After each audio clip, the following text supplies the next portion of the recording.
My guest today is a woman who has long life affair with horses, yet she is perhaps best known for her works with hedgehogs. She is not only the author of the Happy Healthy Hedgehog, but her passion for these remarkable animals led her to develop an agility program for hedgehogs and to serve as a judge for the International Hedgehog Association. Her work spans many different fields.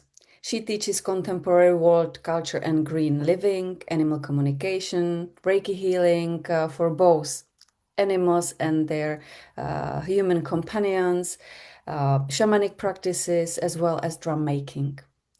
While hedgehogs may be her best known companions, they are far from the only ones. She is an expert on small animals, working with species ranging from rabbits and guinea pigs to snakes, bearded dragons, poison dart frogs, and even millipedes. I am delighted to welcome Dawn Wrobel. Welcome, Dawn, into the Whispers to the Soul. Thank you so much. I'm so happy to be here today. Dawn, I originally wanted to begin with hedgehogs because they are such fascinating animals. And we will certainly get to them. But when I discovered that you have an experience with millipedes, I have to ask, how did that happen, and what can millipedes teach us? Well, I think every animal can teach us something, and the millipedes happened because I had a client um, who was friends with originally the first contact was a client who was friends with a large mammal creator at a zoo, a major metropolitan zoo. And I ended up being invited in to help solve a problem with the elephants. But then I also was asked while I was there to work with some of the other creatures. And so that was an experience of with the millipedes, it was about why did they seem unhappy in their habitat. And so it was interesting because they weren't upset about being on display, but they were upset about people tapping on the glass. And so it was about creating another layer or barrier between them and the people so that the exhibit needed to change a bit so that if they were climbing, someone wasn't trying to tap on them and knock them off the glass. And it was about sitting very quietly with them and asking just to tell me their story and what they needed and that type of thing. But they have the same range of, I want to say the same range of emotions as the mammal. We usually think of animals as being mammals. And I Mhm. look at animals in the broad sense of everything. And they have the same range of emotions. And it was really interesting to ask for a spokesperson for the group, for the sort of colony there, and to find out what their problem, what their issues were, why they weren't thriving. And the the good part is that the people I was working with were in a position to change that, and they did. What amazing story. Because, you know, we very often tend to overlook the small animals, the Mhm. small creatures, kind of think that they are unimportant, but they are as important as the elephants are. Mhm. And they have a place in the natural ecosystems when they're out in their natural habitat, and they have a place and a purpose, just like any other, just like the large animals. And and so being an animal communicator is giving me a really different perspective.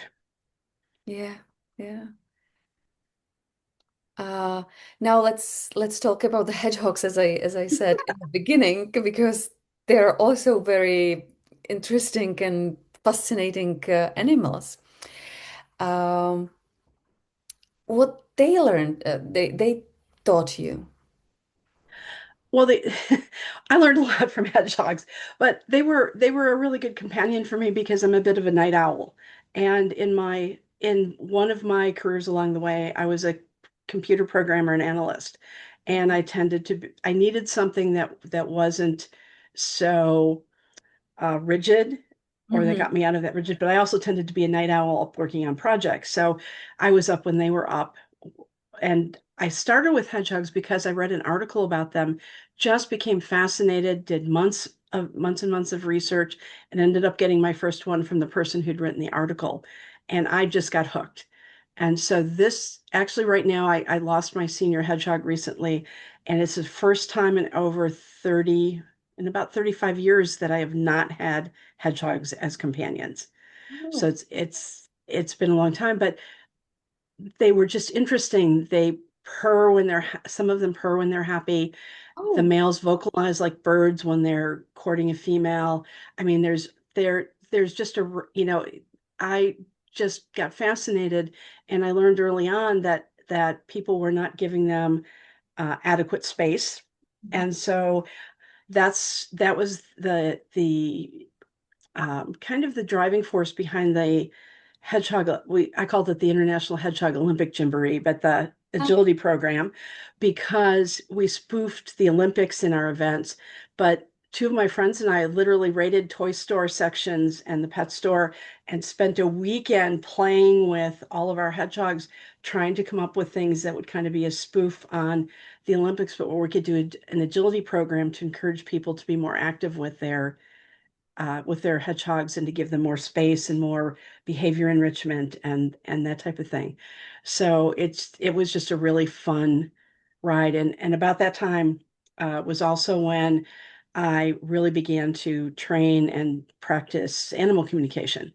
Mm. And one of the very interesting things is that a lot of hedgehogs tell me they are from the third star in the belt of Orion, of the Oh, constellation, that they are star children.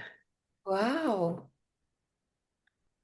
And Wow. so I've heard virtually identical origin stories from many different hedgehogs with many different bloodlines and people. And that's the constellation that they say was their home base. Mm. On that note, what is their spiritual purpose? If Because if they have also their star line as every soul does, do they have some particular role or soul intention that they came to the earth? And that's interesting because I don't remember an overall story from any of them about particularly getting a soul purpose. Mhm. And the thing, if I had to say anything eh, from the ones that I had deeper conversations with, it's more about a recognition of that we need to recognize the smaller animals as important, Mhm. because they're insectivores. Well, they're actually pretty opportunistic eaters, but they're classed as insectivores. And humans tend to not like insects. And Mhm. so, well, here's something that will eat the slugs in the wild in Europe. Will eat the slugs in your garden. In Africa, they're often found eating insects at garbage pits, which is how a lot of them were originally collected when they went into the pet trade decades ago. But they have a role in the ecosystem, and there's a lot of folklore around them. But I found that what they really taught me was to be calmer, because if you are not calm, they're going to be a prickly ball of quills. Mhm. And it's about being quiet. And they were also at the beginning of my meditate with program of learning to meditate with animals. And so I run a free monthly meditate with your pet in Zoom for my clients or anyone they want to invite to join, because I've found that teaching people to meditate with their animals helps them tune into the animal, helps everyone be calm, can work on particular issues like fear or anxiety. And I've been doing well. I think the Zoom program is 6 or 7 years old now, but I started teaching people to meditate with their animals back in 2008 Mm. That's a time. as a practice. And that really came out of my experience of needing to learn to calm myself and moving from being a really higher strung, more type A into being a much calmer person. Mm. I I get back what you said that you spent some time in the toy shop. So I am imagining it as like you took your hedgehog to toy shop and you were talking to him to choose the best equipment for the agility, or how should I imagine it? Oh, that's not quite how it worked. We did not take the hedgehogs with, but we went to one of their the really like the big what we call big box stores here, the big box pet store, and we got like tunnels that were actually designed for ferrets or rats or other things, but we got some things that were actually designed for pets. But then we also went to Toys R Us and got things that were not designed for pets that we thought would be fun, and we just experimented. We had two of my friends came in with their hedgehogs, and I had my hedgehogs and theirs, and we were just laying things out on the floor, and we had a big children's play pool that they have these molded plastic pools that at that time they were really inexpensive that you could get for the kids, and we put in some things in that, and we just started experimenting. And Wow. so that's we ended up with a sprint, a slalom, floor exercises, which were the spoof on the gymnastics, um, a another exercise where they were in a ball on a track, and it was a shot put, but they were in a one of the big pet exercise balls hitting another one. It was who could hit it the farthest, and so we just had fun with it, and people actually started training, and it encouraged them to do more activity with their animals and to give them a broader variety of things to engage with, like the behavior enrichment. Hmm. Because at the time, many people were keeping them in little aquariums, and the African hedgehogs will run 2 kilometers a night. And in fact, a friend of mine who is a scientist, he put trackers on his exercise wheels for his, and one of his would go 5 kilometers some nights running for exercise. So there was that just an attempt to get people to give them more behavior enrichment and exercise. That's that's amazing. Are hedgehogs fast learners? Yes, for the most part, but not all of them want to be up. Like if there's a competition, they're usually during the day. Not all of them want to be up during the day. And in the African hedgehogs that were kept as companion animals in the US, there were two body types. There was a little type that looked like a rice, more of a grain of rice, Mhm. long elongated body, and we called those runners. And then we had teardrops, and usually the runners were the ones who would do the other course. So the hurdles course, our record time was 6.1 seconds. It was a 7.5 foot course with 8 hurdles, and the record time was like 6 seconds. Wow. Oh my. It's amazing. So yeah, they're very they're very fast. They can be very fast, and people, a lot of people didn't realize that. So that was really my goal, was to encourage uh, really more activity. Hmm.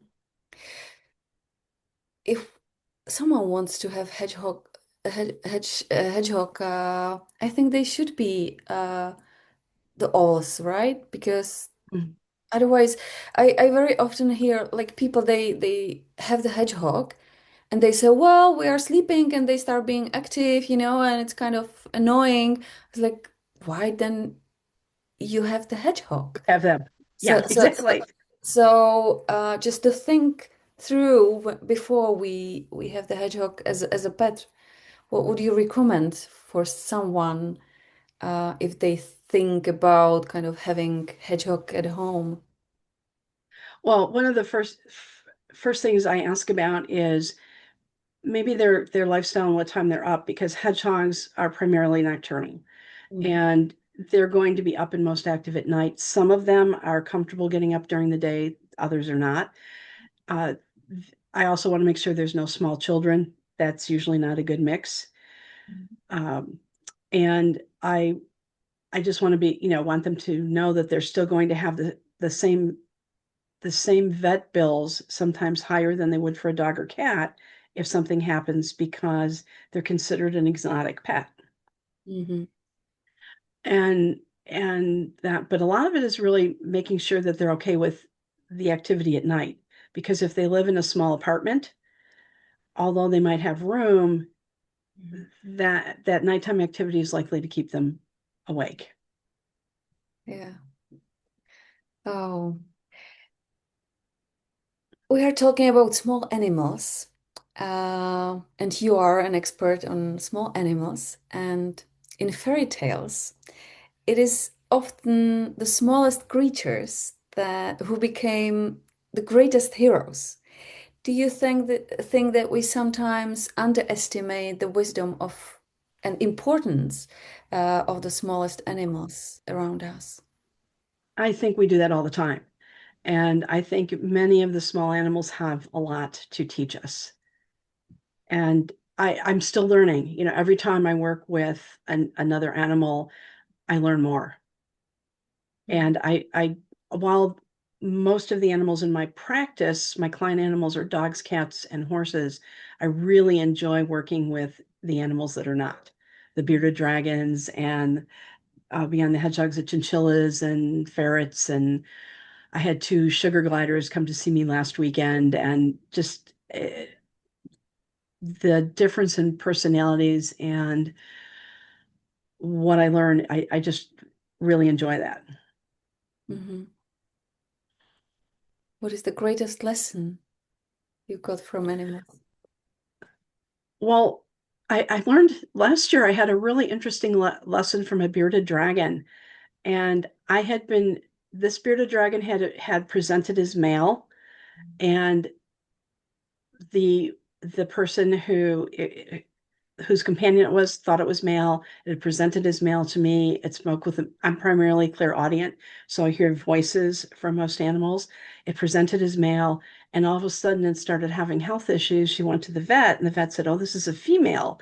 And we're both like, it exhibited male behavior and acted as male. So I learned that so she started calling her bearded dragon, treating it as transgender or as Oh, dual gender, more the idea of the two spirit from Native American traditions of having both spirits. And it taught me that I have to look beyond even my perceptions, because I never considered that some of the variations that we see in the human population also exist in lizards and a bearded dragon. mhm. Maybe in other So, areas too. We just and don't know about maybe it. other animals as well. And, uh,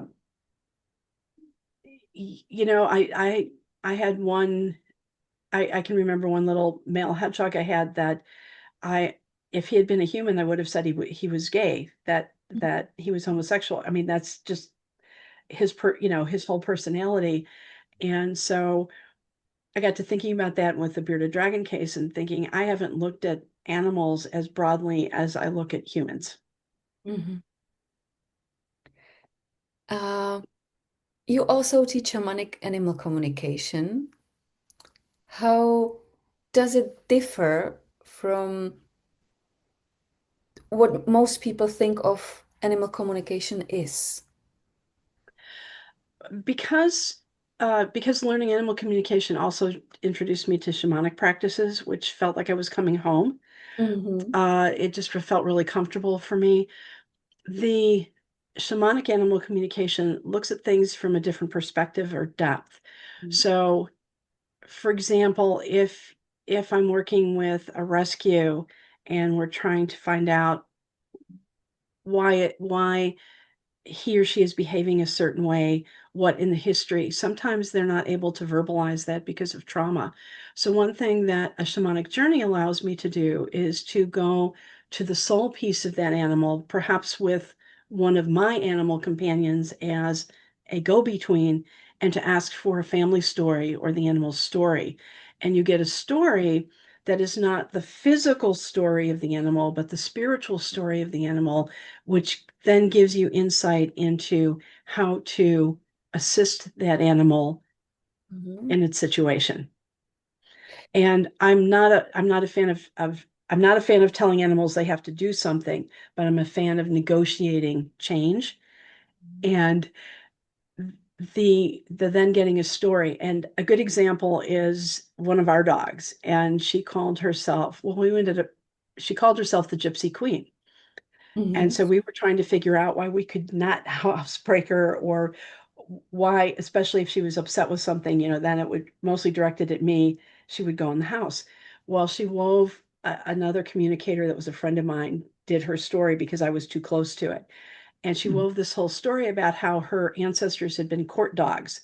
And as court dogs, they could go wherever they wanted and they would be cleaned, someone would clean up after them.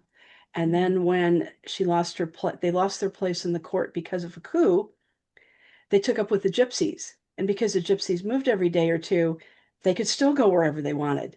So she had this whole history or story of why she could go everywhere. And it was a very interesting. And so she ended up with this whole persona as a gypsy queen and said, okay, so if you're the gypsy queen, that's how we'll approach you. And we'll approach you from that standpoint. Okay. And she was just a huge personality and sometimes still terrorizes one of my current dogs. Wow, that's that's amazing story actually.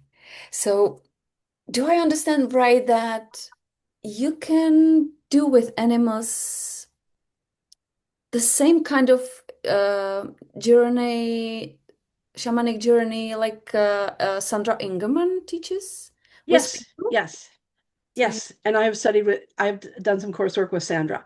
And so you can do like a soul retrieval if an Mhm. animal has had a traumatic experience, just as you would with a person. You can do soul retrieval to retrieve that part of them that was lost or damaged or blocked off because of what happened to them. And not all my, I wouldn't approach that with all my clients. Not all my, so for some of my clients, just the idea of talking to an animal is a stretch. Mhm. So it's very new to them. But for the people who are already doing some type of spiritual work, it's another option. And even though I've been teaching this for a long time, 2 weeks ago I had the opportunity. I was drumming for some people that I was teaching, and one of the animals we were working on was physically present in the room. And I was watching the animal, the dog, as I was drumming, and I was just amazed. I'm watching all these things that don't look like what that dog would normally be doing. And when the person described their journey, it exactly tracked what happened in the journey for the healing, exactly tracked the motions I was seeing in the dog. Mhm. So I'm still learning. I still learn from animals almost every day. Wow, I didn't know that it can be done with animals too, or why couldn't be? It's Why just couldn't it be? yeah, yeah, but until we experience it, we just don't think about that it could be also done this way. It's amazing. And in partnership with one of my colleagues, one of the things that I found really interesting was we did some deep healing shamanic work with a group of wild horses where several members of the herd had been shot, and it Mm. was very traumatic for the herd. And so we did some trauma work, and it was good because the wildlife photographer who tracked the herds on an almost daily basis then was reporting back to us and saying, were you working again? Because she would tell us what happened because a whole group had been really disrupted. And it was very interesting then to have the feedback and to do that in partnership with a colleague and be able to have some feedback on what we were doing. That's always great when we have the feedback and we can see that it works, even though there is no scientific proof, but we can see But people who observe the animals see the difference. exactly. When talking about shamanic journey and animals, because when we say the word shamanic, very often people imagine rituals, drum, or spirit guides. Animals are very often the guides on Mhm. shamanic journeys. Why do animals play such an important role in these traditions or on these ones? I don't know. For me, I think it is that I would be much more open to things working with an animal than with people. And so I I I from the time I was young just accepted animals very differently. Um, I I never really felt I fit in as a kid. And Mhm. so I was fine with the animals. And I think for that reason, learning that you look for animal compassionate helping animals when you journey, and learning that very quickly and having animals come in to help, it was very comfortable for me. And uh, there's always been a magic about animals for me as well. And trees, because the first thing I remember talking to was a tree. It wasn't an animal, but uh, it's just that idea that they're they're there and they're helping. And so it also then, to me, makes their role in life more important, because there's also all the help that they can provide on the spiritual side. Mhm. And it helps me understand their bigger role also in physical presence. Mhm. Yeah. Do you remember your first shamanic journey and what it was like? Well, the first journey was to reach. We paired up and we were retrieving power animals for each other. Mhm. And the power animal that was retrieved for me, I'm still working with to this day, and that's been almost 30 years, and I still is very important to me. And it was just amazing that sonic we use drumming, and the sonic driving could take me so deep, Mhm. and that it was also so comfortable. It wasn't scary, because I thought it was going to be scary to let go. At that time I was still largely a computer programmer, and it was before I went back to teaching geography. And so there was, my world was very structured. And in many cases, the shamanic world is very structured. There are layers and there are levels of the world, upper and lower, but it's it's not the kind of structure of a computer program of sitting there and writing code. So it was a bit scary, and then the animals made it easy.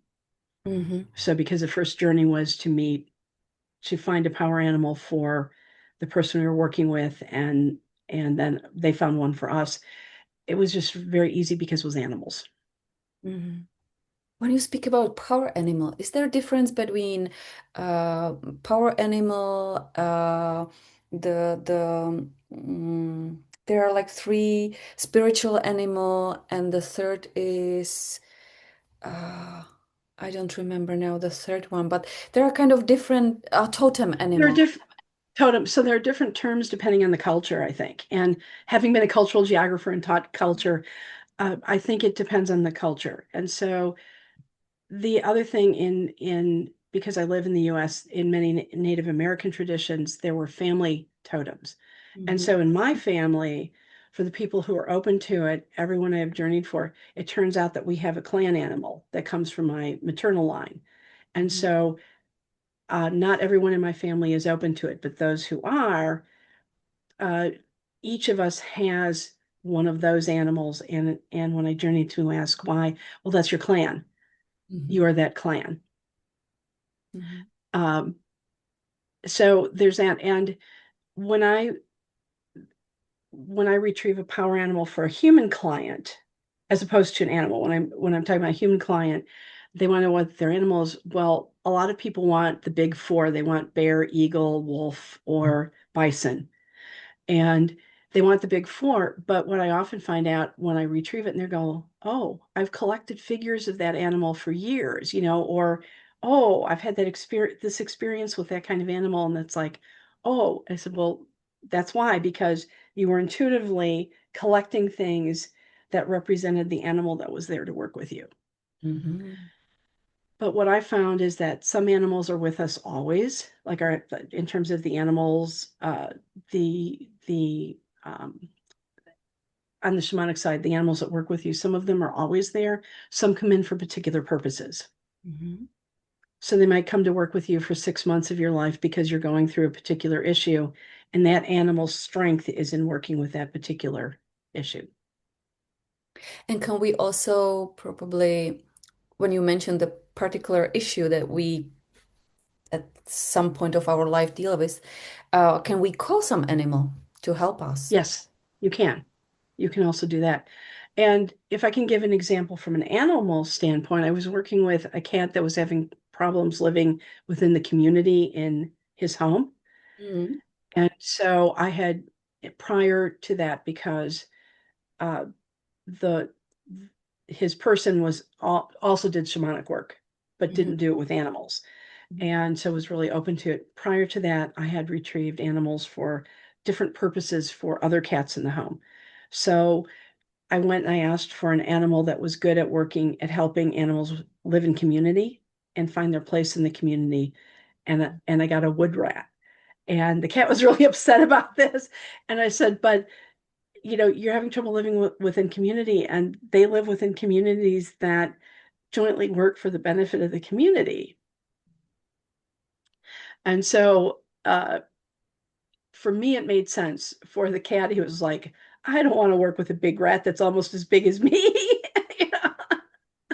But and I don't remember. I went back and I said, okay, we'll and I asked for a big cat to come that would help. And I don't remember now because it's been a while what it was, but I remember that because it was calling in, and I specifically went looking for an animal that would help with living in community.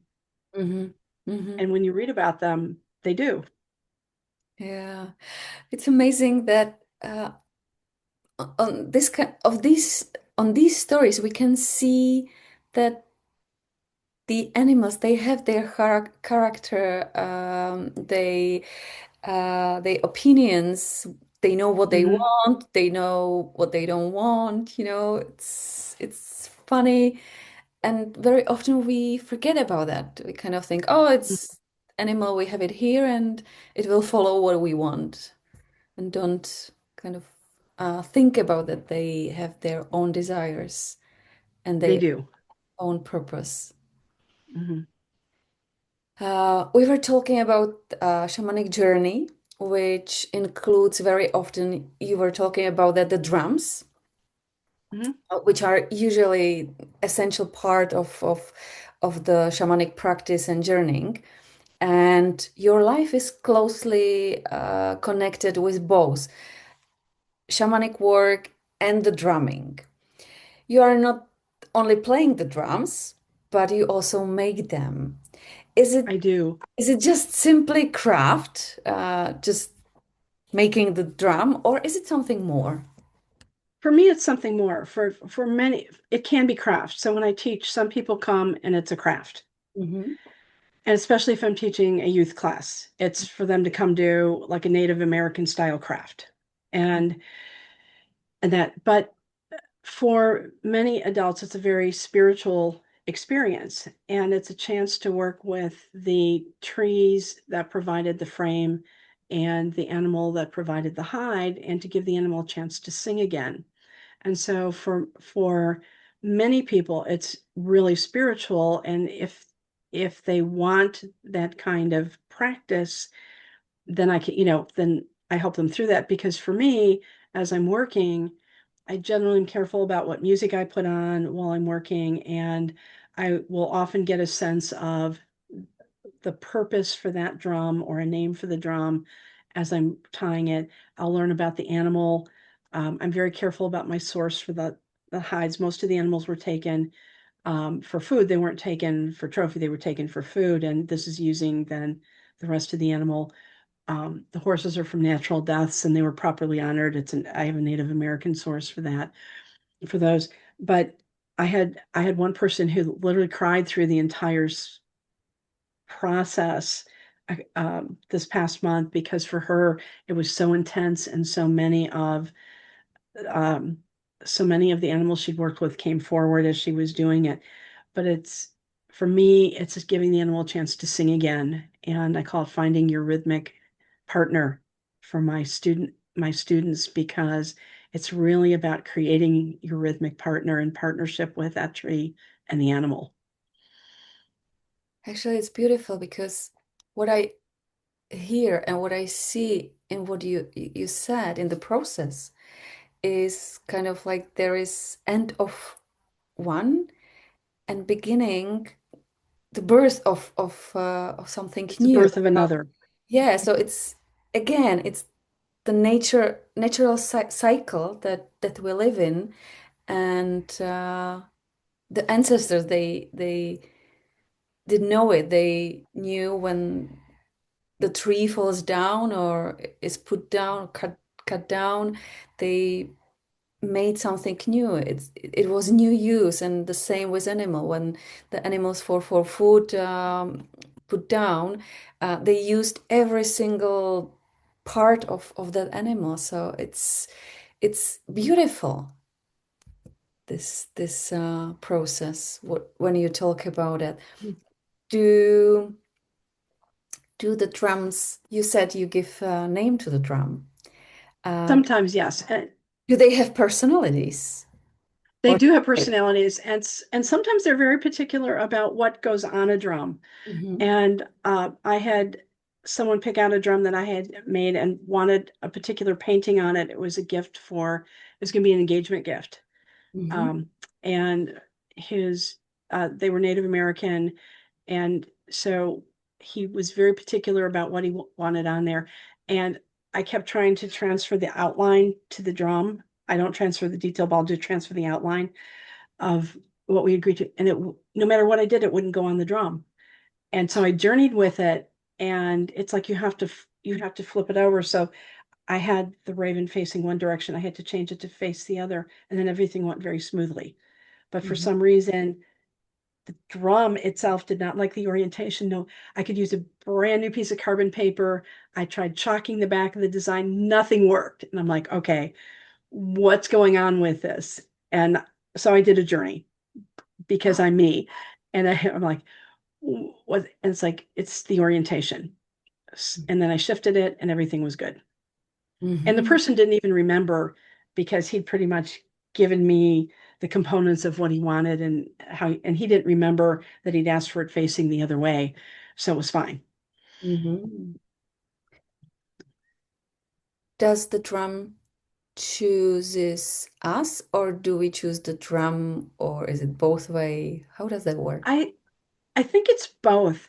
Bef before I was making Before I got hooked on making drums, and I have it right here under my desk, the very first drum I made decades ago, because it's my healing partner when I do work. Um, so usually have it handy. But um, before I had already made this drum, but before I'd actually started making lots of drums, I went to Taos Drum Factory in Taos, New Mexico, and I'm in the showroom with my friend because she was picking something out, and I was looking for something for me and something for a client, and I couldn't find nothing was right. And Mhm. the salesman said, "We'll just go back in the warehouse." I'm like, "What?" And he said, "Yeah." He opens the door and he goes, "Just go back in the warehouse and go find the drum that is looking for you." And I walked like diagonally across to the back to this one rack, picked up a drum, and it was exactly that drum. Mhm. And we still play with each other. And but it was that feeling of like Is it? energetically being drawn to something, and it wasn't in the showroom. Mhm. And their warehouse is literally thousands of drums. Mhm. And to be able to walk straight to that drum was just really interesting. It is. Uh, Last week I had an interview with Kristen Stevenson, and I start thinking about having my own drum. Would you have some tips how to look, or what to look for, or how to find the right drum for us, for anybody who decides to drumming? So if you're going to buy a drum rather than make it, I would try to, if you can play. I know a lot of people buy online, and sometimes there are sound clips and sometimes there aren't. Mhm. But a drum, I sell my drums generally at events, and Mhm. often people will come and see me a couple times before they buy. But people are usually drawn to a particular drum, and a lot of times the first drum they pick up, if I have 20 there, the first one they pick up is the one they go back to, but they may also change drumsticks Mhm. because the combination of drumstick and drum makes a difference.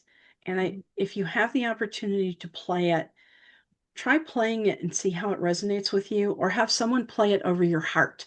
Mhm. Because if you can feel it in your bones, it's a good partner. Wow. And so if I have someone who's trying to decide between two drums, I will play both over their body, Mhm. and they generally immediately know which is the right drum because they'll feel the vibration in their bones. Mhm. Online, you can't do that. So it's a little bit more of a sitting with it and asking if they're going to be a good partner for you. Mhm. Yeah. Good. Thank you.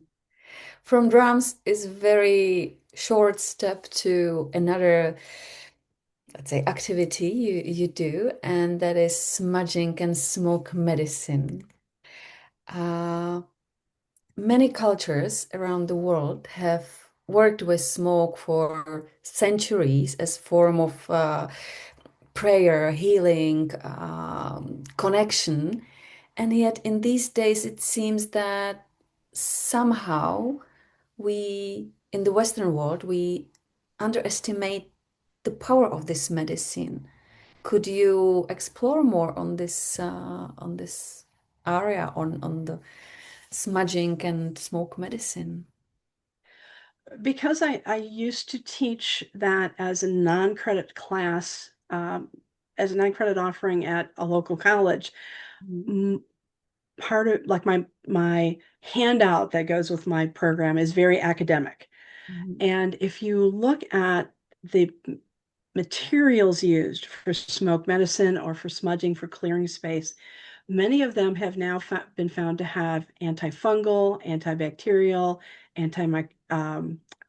antimicrobial properties to them. And a lot of them historically were used to clear lung diseases. And we think of smoke as being bad for our lungs because cigarette smoke, for example, would be bad for our lungs, or pollution is bad for our lungs. But many of the plant materials that were burned for smoke medicine actually had medicinal properties and helped clear up congestion and lung ailments. And so now there are starting to be more contemporary studies, some of which have found that certain varieties of some plants, certain within a species, certain varietals will have more uh, power than others. But things that have historically been used, many of them have medicinal properties.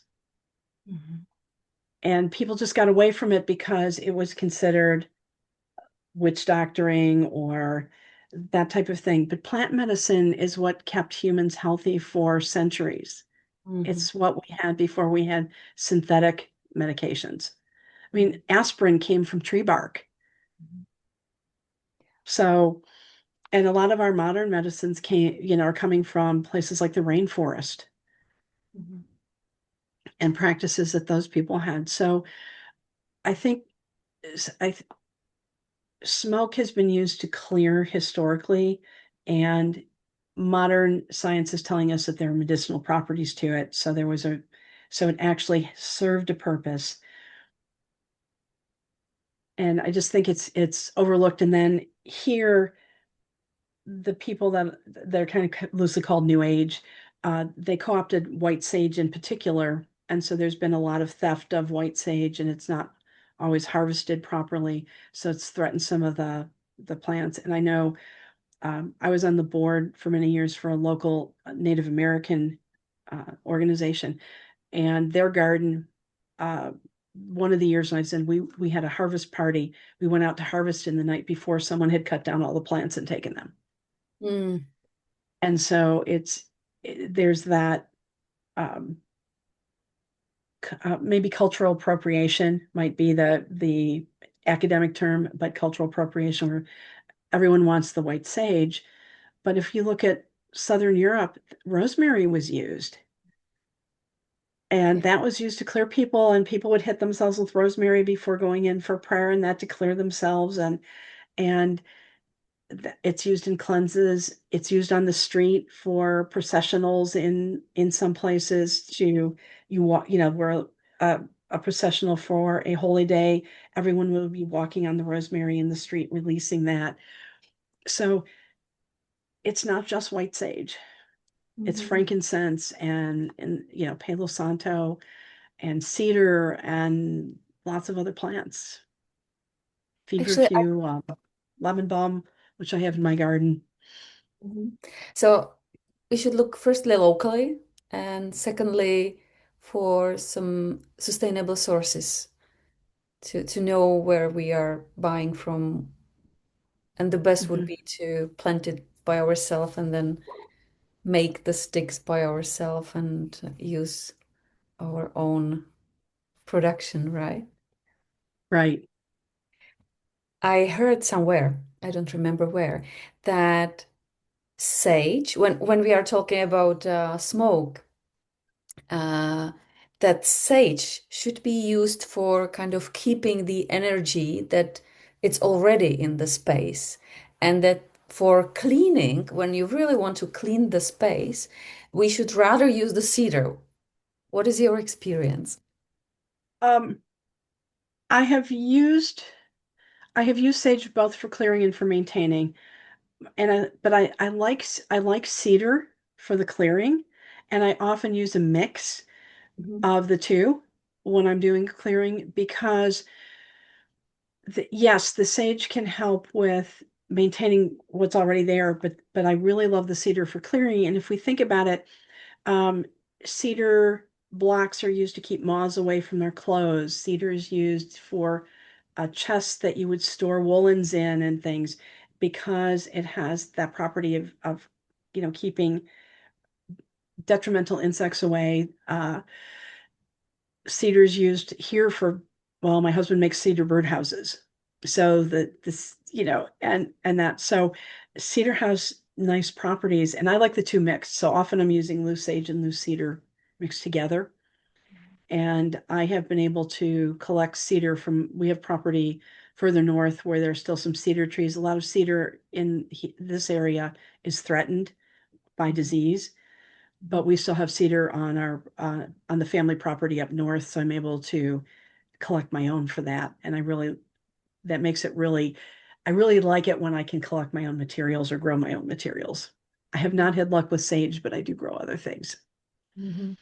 Yeah, well, sage, like in Europe, it's hard to, like in the Middle Europe, maybe in South Europe, it's possible, but the sage needs warm. So, and we are talking about white sage, right? Not because Yes. I have sage on my garden, but it's the how you call it, Culinary, the cooking sage, the culinary sage. officinalis. Yeah, it's the Yeah.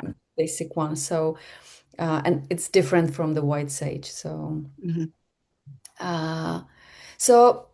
What you are saying that we don't need to use it only as usually people use it for some ceremonies and rituals, but we can do it in everyday life, right?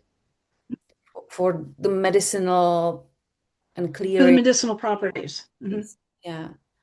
Is there any? And frankincense is a good example because frankincense, there are frankincense oil. It's not smoke medicine, but the frankincense oil is now being used by many holistic practitioners to work on cancer in animals. Mm. And so I don't know where the studies are about cancer in people, but it's being used as one of the treatments for certain types of cancer in animals. And so there's a lot that we have to learn, and they're just like we're still learning about the animals, we're still learning about the plants. Hmm. So we But the can. problem is you can't patent a plant unless it's a hybrid, Mhm, or genetically modified. And so I think in terms of the pharmaceutical industry, they're not interested in plants, mhm, but there are botanists who are still interested in plants and studying how they can be used. mhm. So we can take the oil or the plant, and the plant either put on some charcoal, hot charcoal, or the oil put on the how you call it, like You can the diffuse it, diffuser. diffuse it, Oh, diffuser. Uh, diffuser.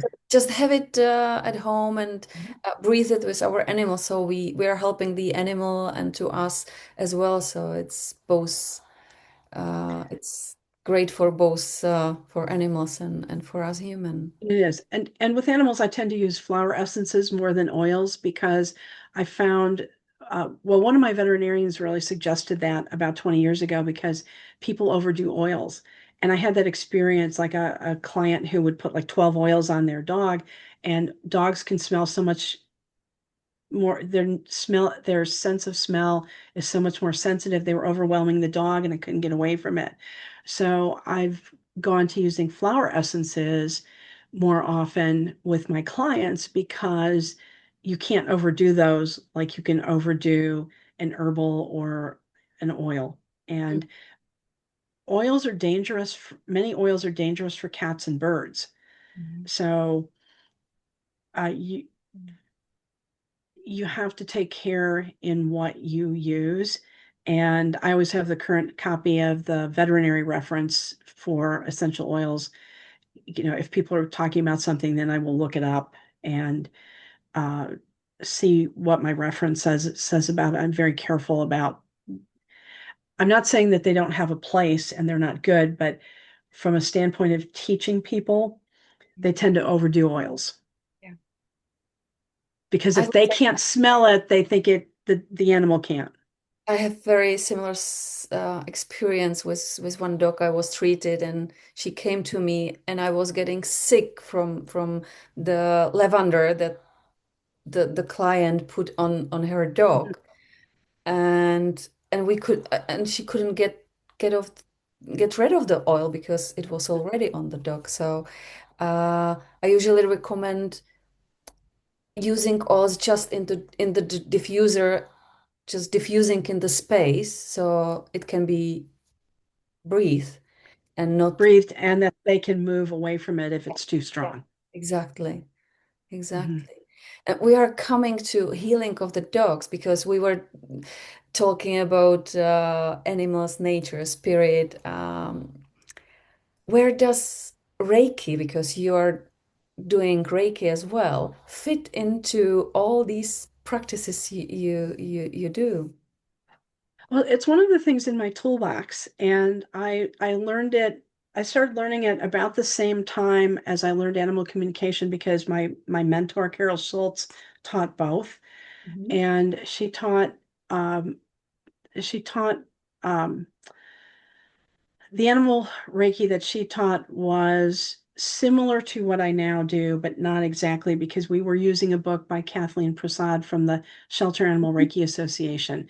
And more recently, I went through their teacher training and through their training, and I love the format they use. It's very meditative, but I find that backing off and being doing it from a very meditative standpoint where you're not putting hands on the animal unless they ask.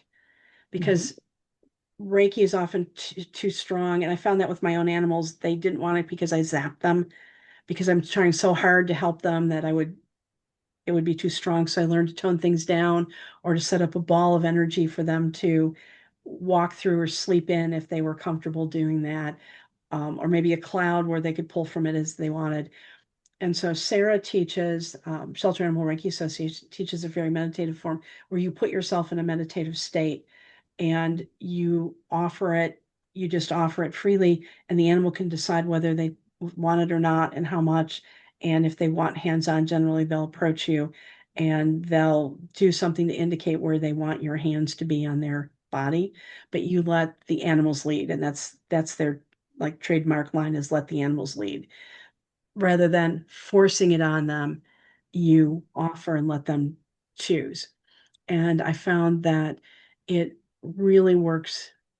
It really works great. And I use that. I have one of my dogs is very storm sensitive. I can't sit with her long, like constantly during a storm, but if I'm sitting and I just rest my hand on her and I will do so, I will chant the Reiki symbols names, either out loud or to myself, that she'll settle down. It's just I can't stay with her for all the time of a storm, but it helps. But I found that doing that with her in the vet's office made a huge difference. Instead of her panting and drooling and being hyper, she would come sit next to me on the bench and just sit. And so it's I approach it from that standpoint that we offer and we let them decide how much they want and how close they want to be and if they want to be hands-on. And it's another way to offer healing. And in any one situation, I might combine practices, or it may depend on where I'm at. So a large animal rescue or farm animal rescue that my students go to for practice, the director is a Reiki master teacher. And so I'm always welcome to we schedule my students to go out there and practice, because they get animals they wouldn't see every day, like a cow and pigs and goats and horses and ponies, of course, because they do therapeutic riding there. But most of my students wouldn't have an opportunity in everyday life to be by a cow or a pig or a goat. And so it's a chance to work with other animals and practice. And it's very interesting to watch the various animals and their reactions and my students' reactions working with the different species, because it's if you just sit, and if we're out in the field with the horses and you just sit and you put yourself in that kind of state and offer, it's interesting to see who walks up to who in the group and how the animals react. And they'll be drawn to a particular person, and sometimes you'll find multiple animals around one person in particular. And you might find an animal that's been very difficult to work with all by itself with one person, and they've just found someone who resonates with them and that they feel safe with. And it's always very interesting to see who gets picked by which animals. I love especially the way that it's up to the animals to decide whether they want to be treated or not. Right. Because sometimes in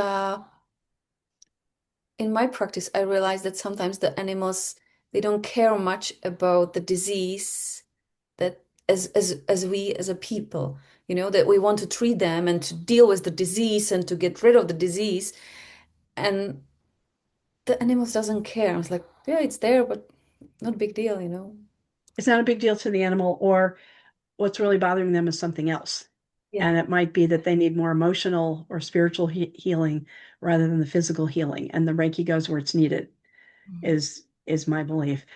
And in a shelter situation, it's that you would just sit comfortably in front of like say a kennel with the animal in. And if they're at the back, they can decide whether to come up to the front or not come up to the front. They decide.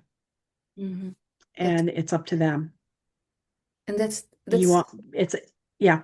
And it's made I have found that even horses who generally like hands-on, some horses just don't want hands-on. They like the energy, but they don't want your hands on the body part that's bothering them. They want them elsewhere or not on them at all. And they do accept the energy, but they're very picky about how. Mm. Beautiful. Dawn, throughout our conversation, we've spoken about things that many people tend to overlook, which are small animals, sometimes drums, smokes, and even the subtle ways animals communicate with us. What are the small wonders of everyday life that we can often miss? I think we miss a lot. And one of the things that I suggest people do, and I even had my college students thought I was nuts, but I would have them do this on campus for a particular purpose, and that's to use all of your senses. And I said, just if every even if it's not every day, once in a while, wherever you are, just close your eyes and spend a moment on what can you smell, what can you feel, like what can your skin feel, what can you hear, then open your eyes and what do you see, and what's the first thing you notice, Mhm. or what are the first three things you notice when you open your eyes, and then move 10 feet and do it again. But I've done that in the grocery store. I had my students in groups do that. We were going to a program across campus. And I said, okay, I'm going to give you this exercise to do. And they're looking at me like, oh, you're crazy, you know? But most of them tried it. One group did not, but most of them tried it. And then it was interesting the reaction of other people on campus, because they would move 10 feet, stop. Mhm. Someone was the prompter for the group, said, okay, what do you smell? What do you hear? What do you feel on your skin? Um, then open your eyes. What are the first one or two things you notice? And they would move 10 or 12 feet and do it again.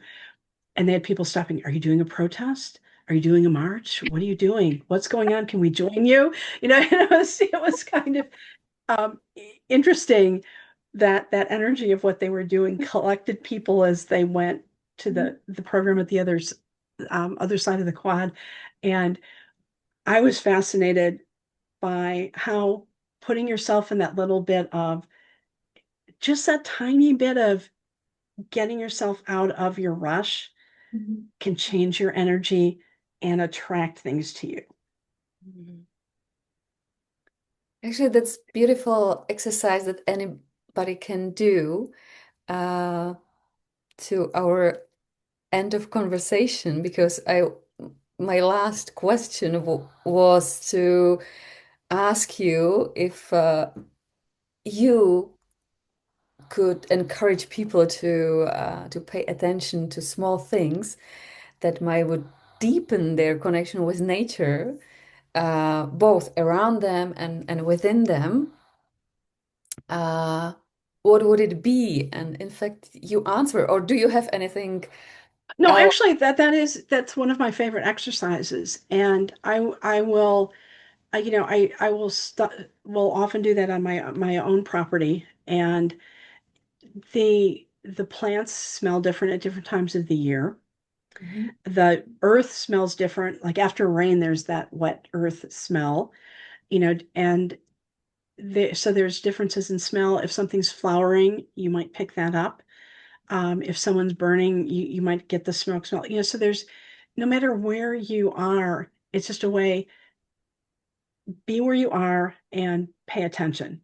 And close your eyes for a minute and then open them, and what do you notice first? And it helps you to connect with yourself and with the environment you. What's it? Yeah, Beautiful. Thank you, Dawn, very much for you're all you welcome. shared with us, and I wish you all the best.